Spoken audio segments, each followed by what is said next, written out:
మా కదంబమాల సభ్యులకి యూట్యూబ్ వీక్షకులకి స్వాగతం అండి. మళ్ళీ ఇవాళ కాసిన కబుర్లు.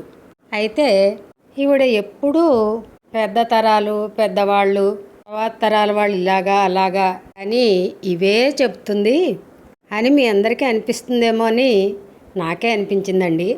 ఇవాళ కబుర్లు కూడా పిల్లల గురించే, కానీ చిన్న పిల్లల గురించి. మొన్న ఆదివారం ఒక పుట్టినరోజు ఫంక్షన్కి వెళ్ళామండి. 1 year బర్త్డే పాపది. ఒక చిన్న మినీ ఫంక్షన్ హాల్లో చేశారండి. అది బహుశా సికింద్రాబాద్ ఏరియాలో ఉందనుకుంటా, నాకంత ఏరియాస్ బాగా తెలియవండి. దాని పేరే ఇప్పుడు అన్నీ అలాంటి మినీ హాల్స్కి రెస్టారెంట్లకి తమాషా పేర్లు పెడుతున్నారు కదా. దీని పేరు వివాహ భోజనంబు వింతైన వంటకంబు వియాల వారి విందు అహహ నాకే ముందు. అందులో మొదట్లేను ఆ హాల్ పేరు వివాహ భోజనంబు. చక్కగా వెళ్ళాము. అన్ని ఫ్యామిలీస్ వచ్చాయి కదండి. చక్కగా పిల్లలంతా కలుసుకుని చిన్న పిల్లలు కేరింతలు కొడుతూ ఆడుతుంటే చూడముచ్చటగా అనిపిస్తుందండి. మనకు కూడా మధ్య మధ్యలో బయటికెళ్ళి గడుపుతూ ఉండడం చాలా అవసరం అండి. ఎంతసేపు యూట్యూబ్లో మనం కబుర్లు చెప్పుకున్నా బయటికి వెళ్ళిన హ్యాపీనెస్ వేరు కదా. కాబట్టి అప్పుడప్పుడు అలాగా ఏమన్నా ఇన్విటేషన్స్ వస్తుంటే తప్పకుండా అటెండ్ అవుతూ ఉండాలి. ఇంతకీ మా కదంబమాల సభ్యురాలు, పాటల సభ్యురాలు కీర్తి శ్రీనివాస్ ధన్వి వాళ్ళ చిన్న పాప బర్త్డే అండి. 1 year బర్త్డే వెళ్ళాము. అక్కడ పిల్లలందరినీ చూస్తుంటే నాకు ఇంకో పాట కూడా గుర్తొచ్చిందండి. ఇంటికి పాపాయి అందము మింట దాయ్ దాయ్ చందము అందమా చందమా అన్నీ ఉండి అవి లేక. ఇది నా చిన్నతనంలో మా సీనియర్ ఒక ఆవిడ పాడారండి. ఇప్పటికి కూడా నాకు ఆ పాట గుర్తుండిపోయిందంటే చాలా మంచి పాట అండి. పూర్తి పాట ఎప్పుడైనా వినిపించడానికి ప్రయత్నం చేస్తాను. ఇంతకీ ఎటో పోతున్నాయి కబుర్లు. ఈ 1 year పెళ్లి కూతురు ఉంది చూడండి, బర్త్డే పెళ్లి కూతురు.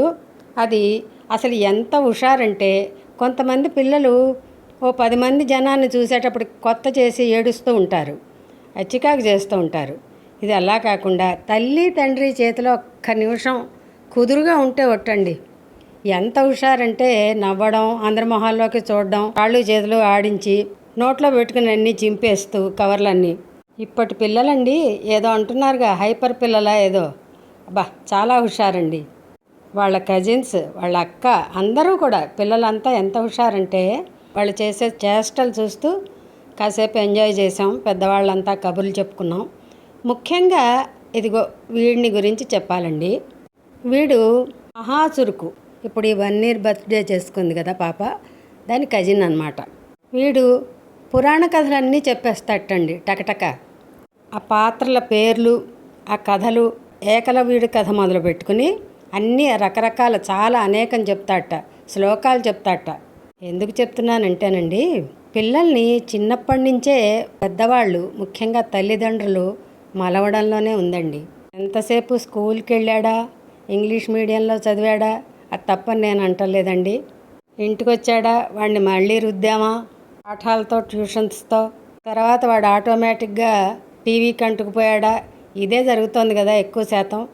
పిల్లలు అలాగే ఉన్నారు, పెద్దలు కూడా అంతకంటే ఏం చేయలేకపోతున్నారు. కానీ వీళ్ళు చక్కగా అన్నీ నేర్పుకుని, నాయనమ్మ గారే నేర్పిందో వాళ్ళ నాన్నే నేర్పాడో కానండి, వీడు టకటక అన్నీ భలే చెప్తాడండి. చాలా మంచి యాక్టివ్ పిల్లలు. వీడు ముఖ్యంగా ఒక 2-3 ఏళ్ల క్రితమే మన ఛానల్లో వీడి డ్యాన్స్ ఒకటి పెట్టాం. సుందరి నీ వంటి దివ్య స్వరూపము ఎందెందు వెతికిన లేదు కదా, దానికి చేశాడండి. చాలా బాగా చేశాడు. ఎప్పుడు 2-3 ఏళ్ల క్రితమే. అలా వీడు అన్నిట్లో ఉన్నాడు. ఇలా మలవడంలో తల్లిదండ్రులదేనండి బాధ్యత. ఖచ్చితంగా అన్నిట్లో లేకపోయినా ఏదైనా కొన్నిట్లోనా, లేదా 1-2 లేదా ఒక్క దాంట్లోనా ఉంటారండి పిల్లలు. తల్లిదండ్రులు చెప్పగలిగితే చదువే కాకుండా అదండి. ఇంకా ఏమీ సరిగ్గా చెప్పకుండానే చాలా నిమిషాలు గడిచిపోతున్నాయి.